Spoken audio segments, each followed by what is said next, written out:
kemudian Pak Alfred, juga sahabat-sahabat kami, dan yang kami hormati Pak Arif Budiman selaku Kepala BPJS Provinsi Gorontalo yang tadi sudah memaparkan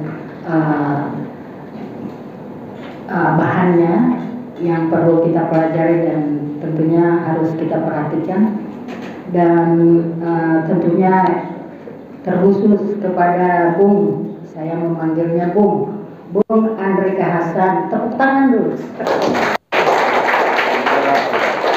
Kenapa kita harus tepuk tangan? Karena beliau ini adalah mahasiswa sudah semester 6. Mungkin beliau yang paling senior di ruangan ini.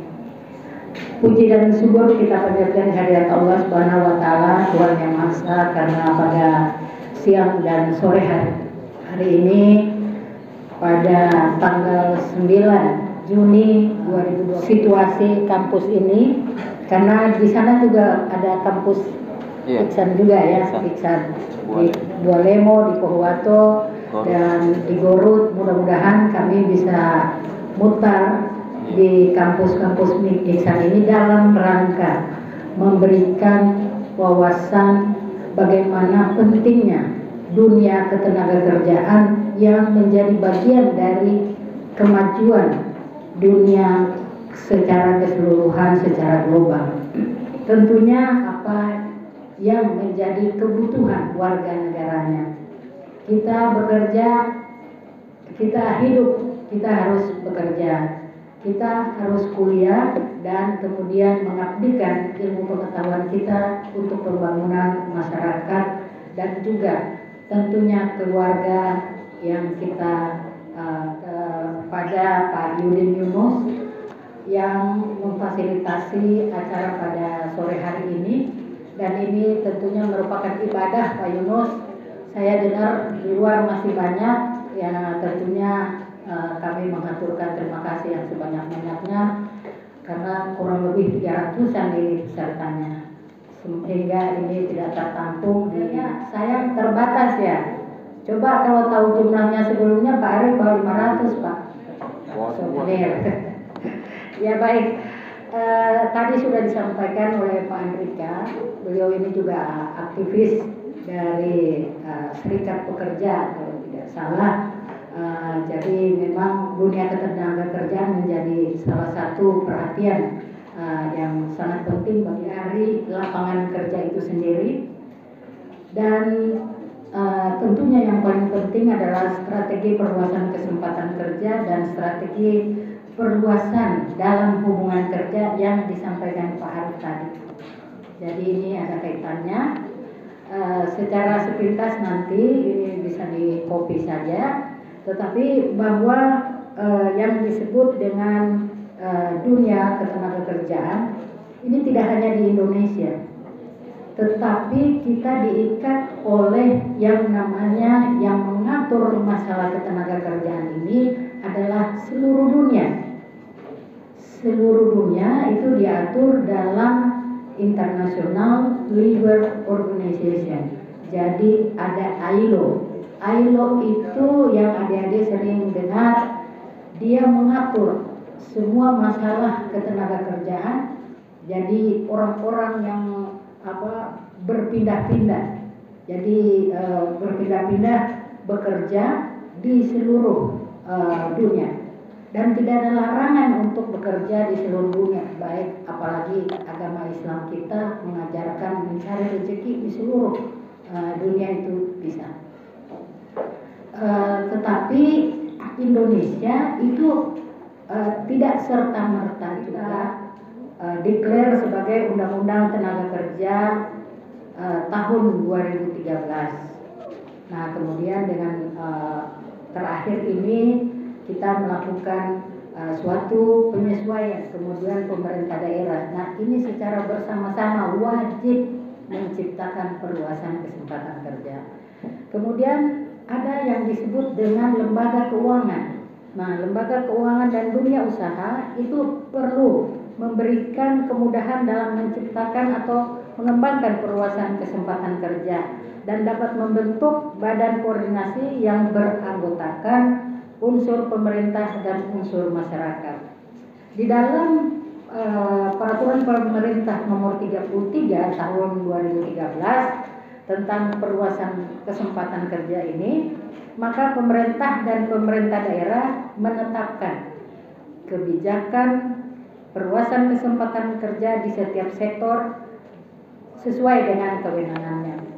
Kemudian kebijakan perluasan kesempatan kerja ini didasarkan atas perencanaan tenaga kerja nasional dan daerah di setiap sektor. Yang menjadi permasalahan adalah perencanaan tenaga kerja secara nasional ini apakah sudah betul-betul dibuat sesuai dengan perencanaan tenaga kerja daerah. Nah, balik lagi nanti kita akan diskusi apakah Gorontalo sudah memiliki satu perencanaan. Tadi Pak Arief sudah menggambarkan bahwa memang kegiatan informal ini perlu dieksplor untuk mereka bagaimana bisa mengikuti BPJS. Yang kemudian di 9,30% penduduk usia kerja yang terdapat COVID. Jadi sudah COVID itu sudah kita sudah selesai. Tetapi apa yang kita lakukan setelah COVID? Itu memang COVID memang membombardir situasi perekonomian tidak saja di Indonesia tetapi di seluruh dunia. Pemerintah hadir melakukan percepatan untuk mentargetkan pertumbuhan ekonomi itu harus 6% per tahun. 4.800 triliun. 4.800 triliun atau pertumbuhan ekonomi kita harus 1% naik. Nah, dengan demikian maka perluasan kesempatan kerja itu akan terjadi dan ini butuh kerjasama pemerintah dan butuh kerjasama ekonomi di dalam bidang ini saja ya. Ini sebagai oleh-oleh nanti yang bisa dijadikan sebagai bahan adik-adik sekalian. Jadi kalau ditanya berapa jumlah penduduk saat ini, siapa yang bisa jawab jumlah penduduk saat ini? Jangan lihat itu kerja. Jumlah penduduk usia kerja. Ada cepat angkat tangan. Lihat-lihat sedikit boleh. 209,42 juta. Ya, kamu dapat itu. Kamu dua ini sama-sama. Masih ada. Sisa satu. Sisa satu. Aduh. Kamu yang ngasih. Gitu. Sekalian dengan nomor teleponnya. Dia mengalah. Ya, makasih. Oke. Jadi kondisi pengangguran kita itu saat ini tahun 2022, 2023 belum keluar, itu adalah 8,42 juta, hampir 9 juta. Tadi saya bilang 7 juta tahun 2020, ternyata naik lagi. Jadi ini kita lagi pengangguran tinggi. Oleh karena itu, maka pentingnya kita melakukan perluasan kesempatan kerja. Nanti ini menjadi tugas diskusi kita mengenai bagaimana pengangguran di Indonesia dan berapa pengangguran di 9%. Nah, bagaimana dengan penduduk untuk pendidikan tinggi? Yang memiliki pendidikan tinggi ini jumlahnya hanya 8,8. Soal disrupsi lapangan kerja akibat transformasi digital ini yang paling penting. Sebetulnya pertemuan kita ini perluasan kesempatan kerja ini ada di sini. Fenomena ketika terjadi perubahan atau lompatan besar yang menyebabkan seluruh tatanan kita berubah, ini adalah yang perlu kita pecahkan. dunia tenaga kerja hanya di satu lembar ini sekarang, saat ini. Apa yang kita perlukan adalah meningkatkan pengetahuan kita tentang soft skill dan hard skill kita.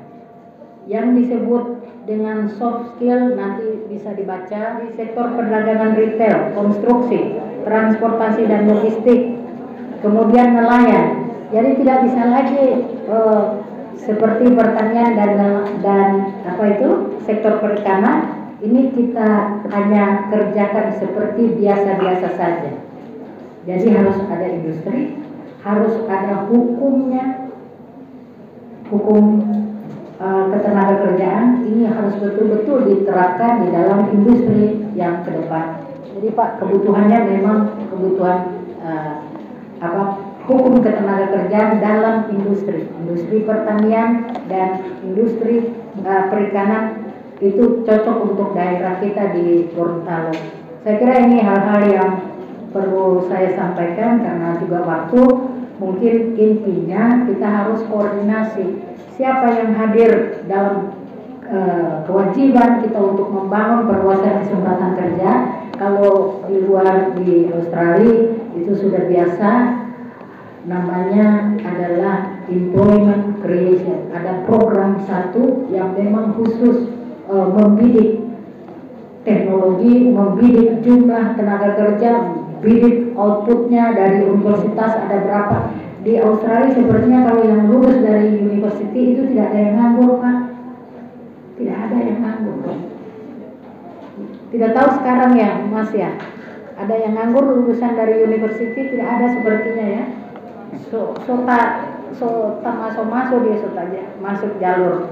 Nah, tugas kalian adalah dalam perluasan kesempatan kerja ini tadi Bapak bilang ada hubungan kesempatan kerja, perluasan kesempatan kerja yang terjadi karena bekerja dalam hubungan kerja. Tadi harus ada perusahaan, harus ada kontrak, harus ada pemberi kerja dan harus ada upah minimum. Itu hubungan kerja yang terjadi dalam kesempatan kerja yang terjadi dalam hubungan kerja. Jadi ada bos, ada DP pekerja. Bagaimana dengan hubungan kerja yang di luar yang terjadi kesempatan kerjanya itu